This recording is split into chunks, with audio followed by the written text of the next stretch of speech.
Here's what's making headlines on our newscast this hour. During a fifth and final round of government status reports, President Park calls on her cabinet to put more into rooting out corruption so the nation is on solid footing to nurture both innovation and the economy. Korea's foreign minister highlights the need for China to play a more active role in denuclearizing North Korea and echoes President Park's suggestion of holding six-party talks without Pyongyang. Chinese equities fall deeper into negative territory in the final hours of trade on Tuesday, with China's key Shanghai Composite doubling losses to close down at the lowest level since December 2014. News Center begins now.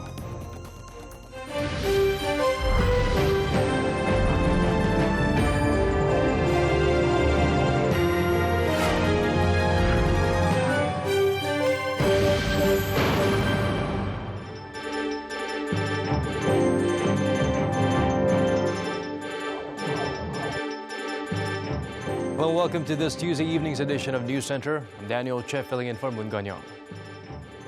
We begin at the nation's top office, where President Park has received her final policy briefing laying out ministry's plans for the year. She called for national innovation for sustainable growth, greater accessibility to government data, and a more transparent administration. Our Song Ji-sun starts us off. President Park believes that sustainable growth is only possible through national innovation based on principles. During the fifth status report from her cabinet, the president asked for a concrete plan for responding to civilian complaints to build a safer and just nation where law and order stand firm. President Park also called for a stronger anti-corruption drive, saying that Seoul is in 27th place in the Global Corruption Index among the 34 OECD member countries. 질서를 확립하고 투명한 사회를 만들어가는 것이 국가 혁신의 기초가 된다는 점을 항상 유념해야 할 것입니다. 부패와 비리, 탈법과 편법을 낳는 비정상적인 관행과 적폐들이 경제에도 심각한 악영향을 끼치고 있기 때문입니다. 우리나라가 법 질서와 사회 청렴도를 OECD 평균으로만 끌어올려도 경제 성장률이 1%가량 높아질 것이라는 연구 결과들도 있는 만큼 이 과제가 국가 미래를 좌우한다는 각오로 최선을 다해야 하겠습니다. To that end, the government will launch a special investigative team for corruption-related crimes. To improve Korean citizens' lives, the government will also provide a one-stop service to deal with a variety of issues from cradle to grave. That includes a new set of measures designed to better protect children from abuse and other dangers.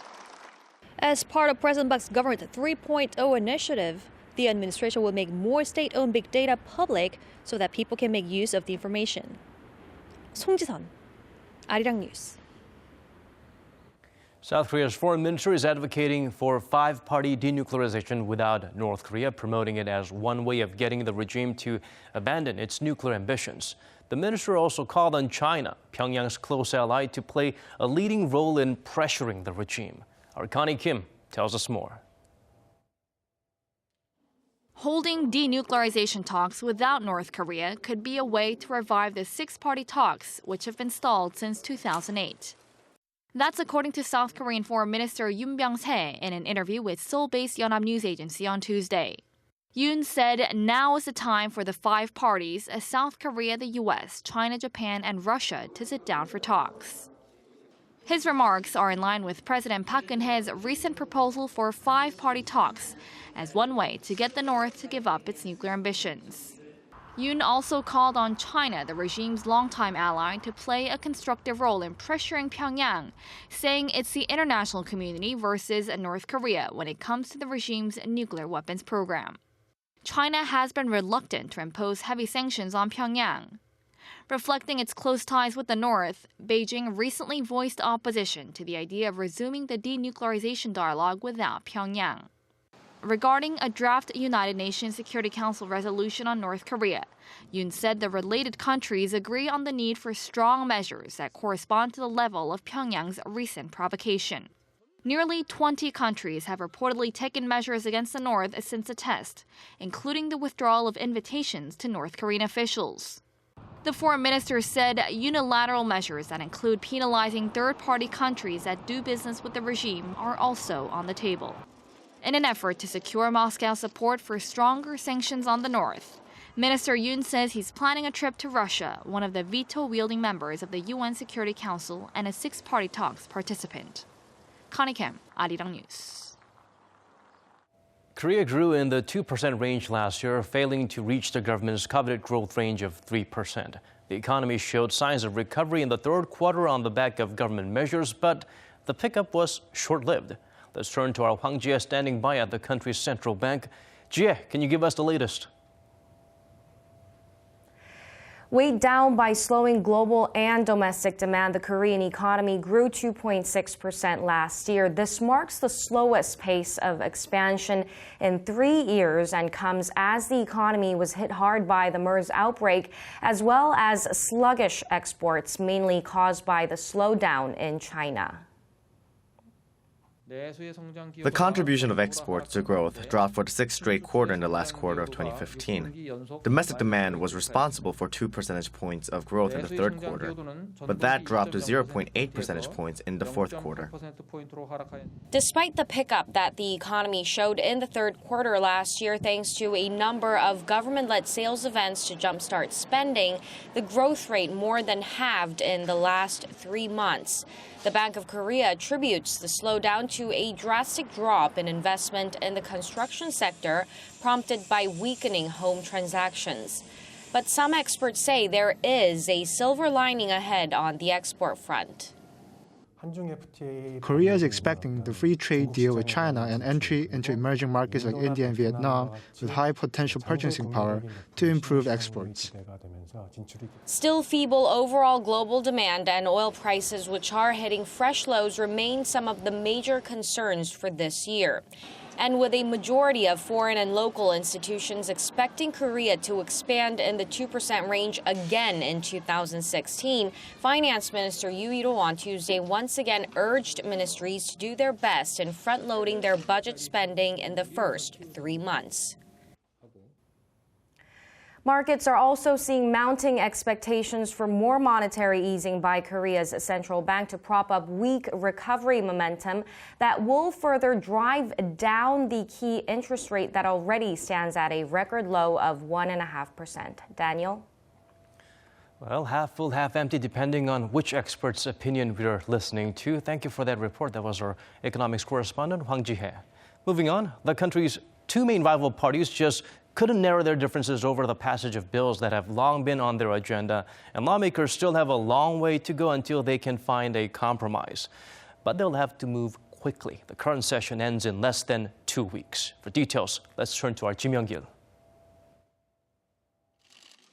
The ruling Saenuri Party said Tuesday lawmakers are neglecting their parliamentary duties, and it's of no help to the nation's stagnant economy. In order to ensure the country's economic competitiveness, we must pass these livelihood bills and carry out structural reforms. This continued political wrangling is becoming an obstacle to our economic growth. The full leader put extra emphasis on the passage of 5 labor reform bills he says are needed for creating quality jobs and boosting growth. Neither the main opposition Minju Party nor the labor community are happy with the proposed reforms, especially one bill that would make it easier for companies to fire underperforming workers. They also object to another bill that would extend the amount of time from 2 years to 4 before companies are required to hire irregular workers on regular employment contracts. The ruling party says the bill protects irregular workers, while the opposition claims it will only encourage companies to lay workers off before the time is up.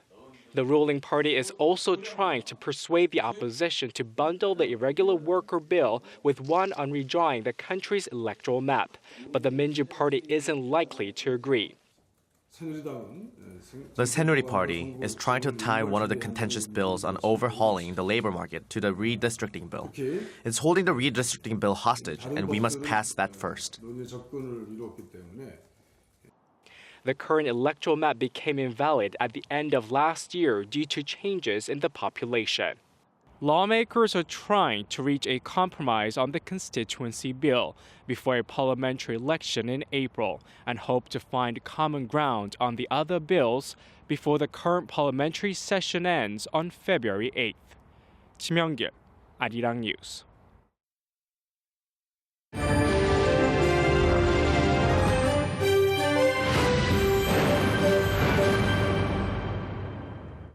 Chinese stocks took a tumble on Tuesday, plunging by more than 6%. This came even after Beijing injected the highest amount of cash it's put into the financial markets in 3 years. Kwon Jang-ho has the details. In the last hour of trading on Tuesday, the Shanghai Composite Index took a dive, closing at a low the index had not seen since December 2014. The 6.4% drop was the biggest one-day drop since January 7th, when the now-cancelled circuit breakers program kicked in, the government's mechanism which halted trading when valuations dropped below 7%. The index is now 22% lower than it was a year ago and 47% lower than its peak last June. Tuesday's drop came despite the People's Bank of China injecting 440 billion yuan, or roughly $67 billion into the financial system in an attempt to boost liquidity ahead of the Lunar New Year holiday. But low global oil prices, which fell below the $30 mark again on Tuesday, and fear of capital outflows from China has outweighed the boost. China's Statistics Bureau chief tried to reassure the investors. We should say that we are full of confidence for the growth and operation of China's stock market. Other Asian stocks also saw a bad day. The Hong Kong Hang Seng Index dropped 2.5%, while the Japanese Nikkei also lost more than 2%. Korea's Kospi was also down by more than 1%. It was fueled by the announcement of the Korean economy missing its 3% growth target in 2015, as well as weak fourth-quarter profits from major Korean companies such as Samsung Electronics and Hyundai Motors. Kwon Jang-ho, Arirang News. Planes carrying thousands of passengers have been departing Jeju International Airport all day long after heavy snow forced the airport to close for nearly 2 days. The operation started at around 3 p.m. on Monday and continued through the night. Earlier, some 87,000 people were believed to be stuck on the southern resort island after the snow hit, but it was later found to be closer to some 50,000 when taking into account last-minute cancellations, changes, and accidental repeated bookings. According to Jeju Airport, all the passengers should have flown out of Jeju by Wednesday. With a backlog of passengers set to be cleared, services at Jeju Gimpo Airport and Gimhae Airport should be back to normal by then.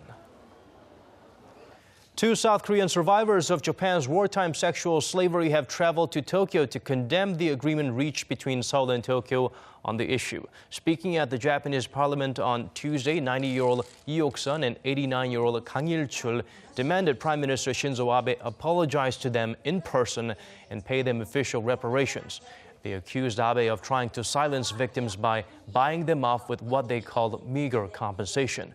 The landmark deal reached in December included an indirect apology from Abe and pledged to provide around $8 million for a fund for South Korean victims. Meanwhile, Japan's ruling Liberal Democratic Party has forwarded a resolution to push the Korean government to get rid of a memorial statue for the victims that sits in front of its embassy in Seoul. The Korean government responded they have no say in the matter as it was put up by civic groups. The extreme cold in Korea is freezing vegetable supplies, leading to a significant jump in prices. That's bad news for both customers and merchants alike, especially with a major holiday that demanded traditional feast involving these produce on the horizon. Oh Se-young brings us this report. Here at one of Seoul's fresh produce markets, shoppers are tightening their belts as the price of vegetables has shot up in the past week. A kilo of radishes now costs around 57 cents. That's 54% higher than last week. The price of other vegetables have also climbed by 20 to 40%. These include staple foods for Koreans: cabbages, lettuce, pumpkins and chili peppers. I came to the market to stock up on my groceries, but the prices have risen so high all of a sudden, so I ended up not buying some of the vegetables I need. I think the weather's to blame. It's not just customers that are feeling the blow. Due to the Arctic weather conditions in Korea, local merchants have been experiencing a literal freeze in their stocks and sales. During the past 2 weeks of freezing cold weather, we've been getting less stock from our suppliers, and the limited number of vegetables we have all frozen up in the cold. Prices have gone up 3 to 4 times, so our customers just walk away after asking for the price. Fruit prices haven't yet been affected, but households and merchants are worried because Lunar New Year is only 2 weeks away, and the celebrations involve tables laden with fruits and other kinds of produce. I'm concerned because the prices are already getting high. It'll be more expensive to prepare the foods for all of our family members at the gathering. It all depends on the weather. Prices rose because production levels haven't been good. But the weather is forecast to get better this week, so as the temperature climbs, harvesting and production will recover and prices will stabilize. 우수영, Arirang News. The Korean government has been focusing on shaking up the labor market, and it's starting to put some of its words into action. It's announced a fresh set of guidelines that takes aim at employers who have a bad habit of not paying their workers. Well, according to our Shin Se-min, it's likely they'll end up paying either way. Nearly 1.3 trillion won, or over $1 billion. That's the estimated amount of wages owed to workers in Korea last year. To lay it out more clearly, that means 296,000 employees were not properly paid in a timely manner. The Korean government is rolling up the sleeves to root out habitual and intentional wage defaulters through administrative measures. During a government ruling Tenori Party meeting Tuesday, the government said that it will enforce a principle of no tolerance against employers who violate the law by investigating practices and putting culprits behind bars. Labor Minister Lee Ki-gon said the government will beef up workplace monitoring and urge companies to pay their salaries on time ahead of the Lunar New Year's holiday in February. Guidelines for internships are also set to be updated in an effort to deal with what's known as passion pay, which refers to the practice of firms taking advantage of passionate young workers and offering them work experience in exchange for little to no pay. Internship positions will clearly be limited to 6 months with fixed work hours and holidays off. The practice of taking advantage of interns who accept low pay in hopes of gaining future employment opportunity has grown rampant, especially as the job market for them has grown smaller and more competitive. The youth jobless rate came in at 9.2% last year, hitting the highest figure since the data was first collected in 1999. Shin Se-min, Arirang News. There is rising concern over the fast-spreading Zika virus. Since an outbreak of the disease in Brazil has spread, experts have linked the disease to brain damage in thousands of babies. With more cases being reported across Central and South America, regions in Asia are now on alert. Lee Ji-won has Korea's response to these developments. The Korea Centers for Disease Control and Prevention announced Tuesday that it plans to designate the Zika virus as an infectious disease. This means that systems to report, monitor, and diagnose the disease will be implemented in medical institutions to prevent it from spreading if it enters the country. It also enables medical workers to respond more quickly to possible cases. So far, there have been no reported cases in Korea. The KCDC says the possibility of it spreading in the country is low since the main carriers of the virus, mosquitoes, are inactive in the winter. The Zika virus is a mosquito-borne illness which has been linked to brain deformities in newborns and serious, sometimes deadly, developmental delays. However, adults infected with the virus typically show mild symptoms, including fever, rash, and red eyes. 80% of those infected show no symptoms at all. Outbreaks have historically occurred in remote parts of Africa and the Pacific Islands, but after the first cases of it outside these areas were reported in Brazil last May, the virus has quickly spread. The World Health Organization has warned that the disease will soon be found throughout the Americas. There's currently no treatment or vaccine for the Zika virus. As concerns grow over the threat the disease poses to pregnant mothers and unborn children, doctors and scientists are now racing to find a potential drug to fight the virus. But experts say the process to find a safe treatment could take years. Lee Ji-won, Arirang News.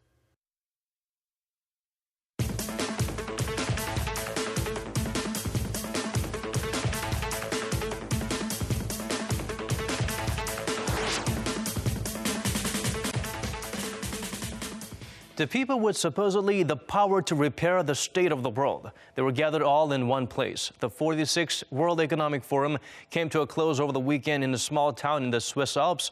A lot of reporters cover the forum, but few get inside. Arirang News Center was given the kind of access that is usually reserved for heads of state, billionaires, and Nobel laureates. Here's a final installment of Moon Gun-young's two-part special. In the evenings after the panels and speeches in the Davos Congress Center have ended, the city's main street comes to life as people team up in different private events. Some closed doors, most invitation only.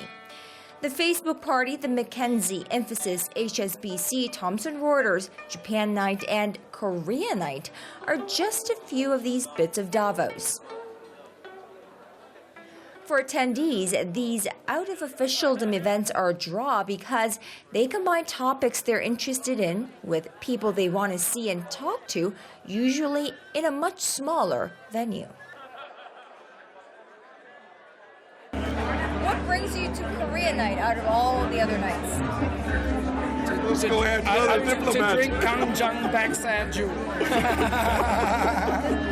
From a UN diplomat with the WEF to a Nobel Prize-winning cell biologist. Well, I love Korean food, and I had a wonderful visit to Korea this past year. I'm going back next year to, again, to Yonsei Medical School to teach a class.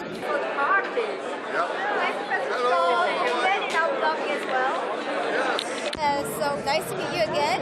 And we had to interview once in Korea, I think. Yes. This is where the presidential envoys and the owners of the biggest businesses meet arguably the busiest man on the planet, at least during these 4 days of the forum, founder and executive chairman of the World Economic Forum, Klaus Schwab. What's more, the conversation flows more freely because most of these gatherings are off the record. Also off the record are hundreds of sessions at the Congress Center, but a select few are on the record and televised. Arirang TV this year is collaborating with the WEF to design and moderate a televised session on artificial intelligence. Hot topic, great panelists. No wonder it's a full house. Some had to be turned away at the door. Is to not have them be like monolithic robots, but to have them actually have warfare. Cyber warfare is one, and autonomous weapons. All the technologies for the next decades. Consider AI, like Yechin said.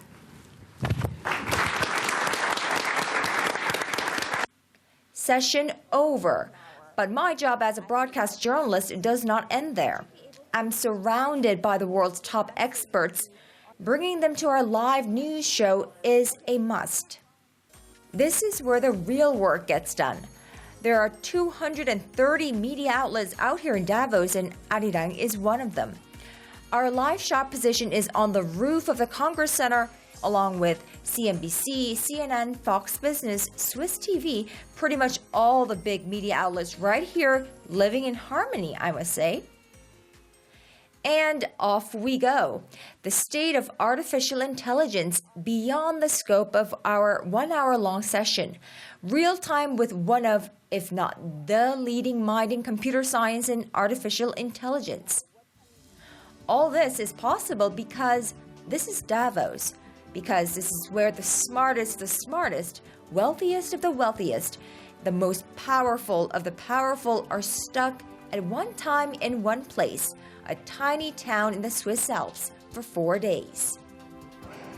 Some say Davos is nothing but the rich and the famous having a good time.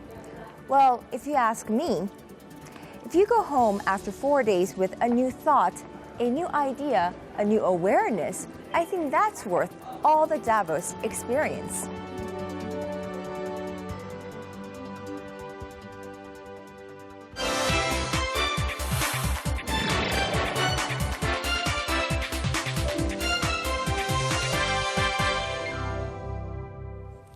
Malaysia's Prime Minister is off the hook in a scandal surrounding hundreds of millions of dollars mysteriously transferred into his bank account. With some insights on the money trail, Bruce Harrison joins us in the studio. Bruce, So if $681 million, that's a whole lot more in ringgit, Malaysia. If it wasn't stolen from the state, where exactly did it come from? Well, Daniel, apparently the Prime Minister Najib Razak has some rich supporters in the Middle East. According to Malaysia's Attorney General, the money was a gift from the Saudi royal family. Attorney General Muhammad Apandi said the Malaysia Anti-Corruption Agency met the donor and confirmed that that cash was given to the Prime Minister. I am satisfied that since no criminal offence has been committed, there is no need for Malaysia to make a request for a mutual legal assistance from any foreign state for the purpose of completing the criminal investigation. A statement was issued at that press conference saying Najib returned $620 million to the Saudi royal family because he didn't use it. So what happened to the $61 million that wasn't returned? According to the BBC, leaders from Najib's party claimed the donation funded party activities, including Najib's 2013 election campaign. But the BBC reports critics say it was used to buy political support within the leadership and for personal use. Critics have long suspected the money came from the indebted state fund One Malaysia Development Berhad, whose advisory board is chaired by Najib. The scandal has worried investors in Malaysia and shaken public confidence in the political coalition led by the Prime Minister's ruling party. But most high-ranking officials in the party still back him, and even one of his most fiercest critics, former Prime Minister Mahathir Mohamad, has said Najib cannot be unseated. The expression going off the grid carries different meanings. For some, an escape from society and government rule. For a young inventor in Chile, it means saving a lot of money on utilities. Manuel Mata is CEO of company Elibot. The company worked with the University of Chile to develop an intelligent lithium battery called Elihome. They hope it revolutionizes clean energy consumption by allowing households to get off the traditional power grid and store excess energy. In reality, your consumption is much more efficient, much cheaper, because the sun's energy falls on everyone equally. It's free and it can be managed. The battery is charged by solar panels. During the day while you're at work, for example, Elihome would charge from solar energy, and at night it could be turned on to power all household supplies.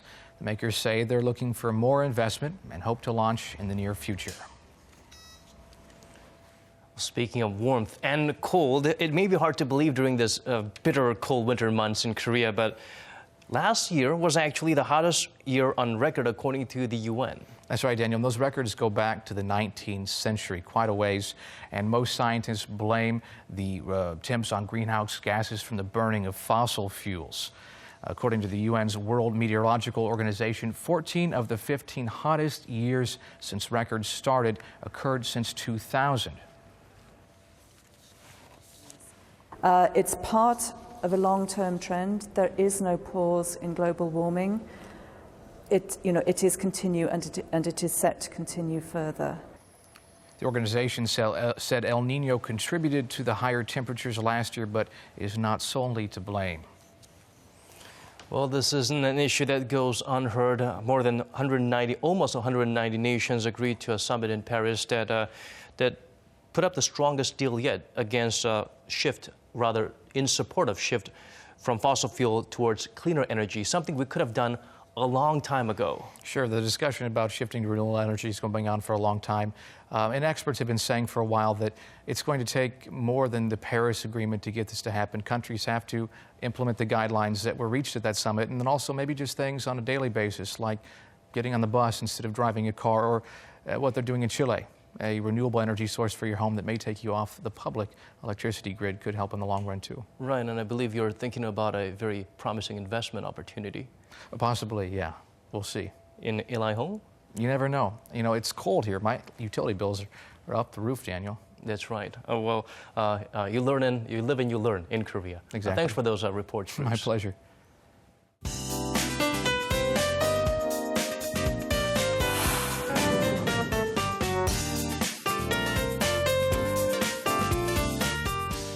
We've had some unexpected flurries in the capital region today, causing some chaos during the morning commute. It was nice to see the snow, but it didn't stick for long. It certainly warmed up with the cold snap now over. Let's go to the weather center to get an update from our Lee Ji-yeon. Ji-yeon? Hello, Daniel. Yes, conditions really eased up, and we did see some unexpected snow this morning here in Seoul and the surrounding areas. That's because cold Arctic air mass over the peninsula got weaker, and warmer air moved in with southwesterly winds this morning. And when these two air masses clashed, it formed wet clouds, dropping up to 3 centimeters of snow here in Seoul and the other regions.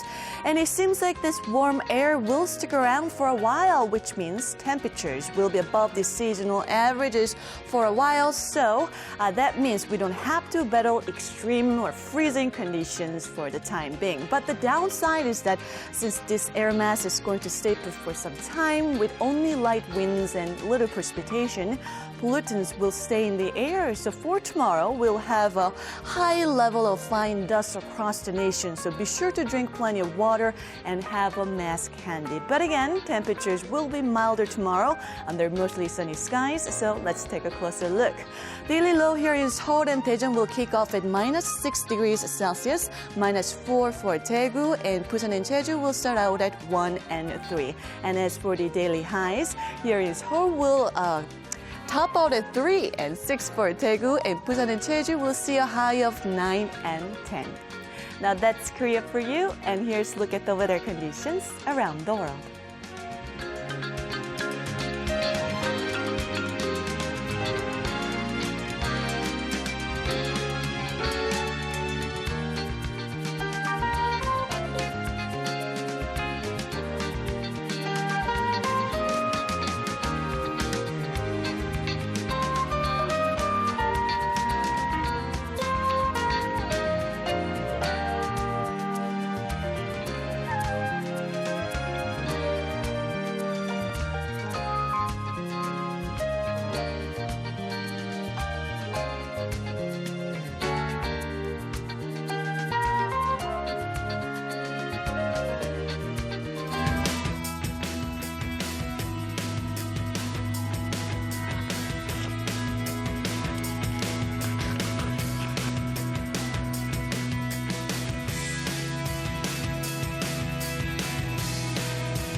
And on that breathtaking note, we've come to the end of this edition of News Center. Thank you for watching. Kanyang will be right back where she belongs, same time tomorrow.